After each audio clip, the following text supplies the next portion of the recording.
Usap-usapan ngayon ang sinumpaang salaysay ni Ramil Madriaga na umano'y dating bagman ni Vice President Sara Duterte. Pero para sa mga kalyado ng bise, hindi kapani-paniwala si Madriaga. Yan ang agenda report ni Liza Bonzo. So ano po ibig sabihin nito? Naku, talaga pong hindi sila titigil hanggang hindi tuluyang mawarak ang imahe at reputasyon ni VP Sara. Pero nagkamali lang sila, ang ginamit nila ay hindi kapani-paniwalang tao. Pare-parehas pinalaga ni na AFP Colonel Raymond Lachica, Atty. Rayled Monsayak at Duterte Ale Harry Roque ang mga aligasyon ni Ramil Madriaga.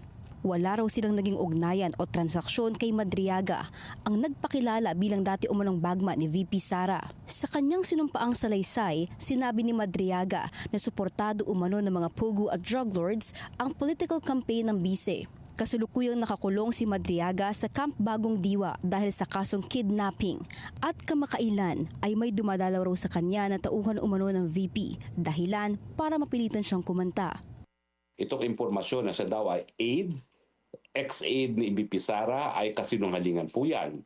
Hindi po siya kakilala ni VP Sara, ang aking pagkakaalam. At pangalawa, kung hindi po ako nagkakamali, nagpa-blatter nga po si VP Sara ng grave threats laban dyan kay Ramil Madriaga kasi binantaan ang buhay ni VP Sara at binantaan din po ang buhay ko. Dati nang nahawakan ni Roque ang kaso ni Madriaga at sa panahong yun ay ibinalik daw ng mga pulis ang security ni Roque na natanggal matapos nitong matalo noong 2022 elections. Ang dahilan, delikado raw ang grupong kinabibilangan ni Madriaga. Sa isang statement, giit ni Atty. Monsayak na dating spokesperson ni VP Sara, polluted source si Madriaga. Ang interaction daw nito sa grupong ISIP na binuo ni Madriaga ay limitado lang sa isang Atty. Ryan Kilala. Paninindigan din ni AFP Colonel Lachica na dating pinuno ng Vice Presidential Security and Protection Group na lahat ng mga ginagawa niya sa AFP ay naayon sa utos ng may otoridad at may prosesong hindi naiimpluwensyahan ng kahit na sinong individual kagaya ni Madriaga. Alam niyo po, ang impormasyon para mapaniwalaan ay dapat kapani-kapaniwala at dapat nanggagaling sa tao na kapani-paniwala. Kung ikaw naman ay nakakulong ngayon para sa 2 counts of kidnapping for ransom, minsan ikaw ay na-convict na for kidnapping with ransom din at kinasuhan pa ni Chavit Singson ng extortion, bakit naman niyang paniniwalaan?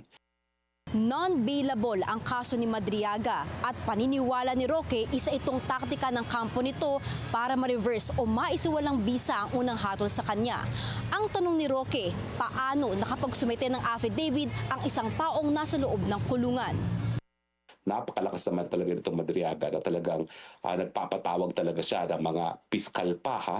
Yung una kasing na piniresentan niyang sinumpang salaysay, piskal pa ang pinapasok niya sa kulungan at yan ang nag-administer ng oath sa kanya. Panawagan ni Roque, huwag naman sanang magpagamit ang mga piskal na hahawak sa reklamo ni Madriaga. Para sa agenda, Liza Bonzo, Billionaire News Channel.